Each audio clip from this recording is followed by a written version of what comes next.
Nkubuzako mukwano gwange webale kwekumira wano ku Project Media TV. Mukwano gwange gwatanaba kusubscribinga nkusabye okikole mu bwangu nnyo nsobole okutusaka amawulire gaffe agabeera gakagwawo.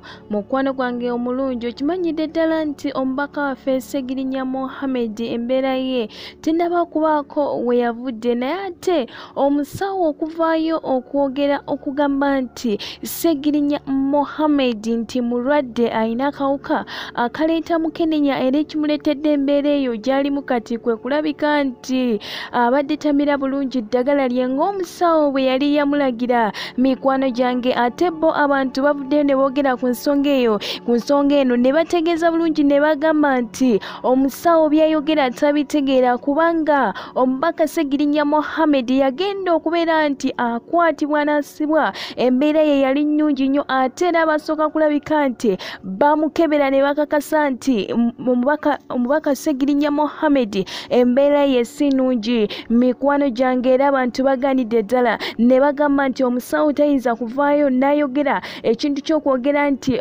Segirinya Muhammad embeera ye nnungi ate era ne bagamba nti tewaliwo omusawo n'omu ayinza kuvaayo n'asobola okulabika nti ayogera ekintu ekifanaganako bwe kityo kubanga obulamu bw'omuntu bulina okubeera nga bukuumibwa nga buli private. Mukwano gwange omusawo no ne bagenda mu maaso nga bamwogerako ne bagamba nti ekintu kye yakola si kirungi nnyo newankubadde okuvaayo okwogera nti omubaka Segirinya Muhammad nti amira ate era mulwadde. Pozi kankuzeeyoko emabega katono nnyo nti wadde w'abasirikale yavaayo n'ategeeza n'agamba nti omubaka Segirinya Muhammad basooka kumupima nga tebannaba kulabika nti bamutransportinga nga tebannaba kulabika nti babaako engeri gye bamutwala oba okufuna obujjanjabi obulala. Basooka kulabika nti bamukebera ne bakakasiza ddala nti obulamu bwe bulungi, obulamu bwe buli stable. Ate saa zino okuvaayo amawulire ne gagamba nti mulwadde w'akawuka akaleeta mukenenya naye aba yeewuunya okubanga ensonga bw'etyo ebeera egenda maaso. Mikwano gyange obanga tewerabidde nagezaako era ne nkugamba nti omuntu ono eyavaayo n'akakasa kino yali amanyikiddwa nga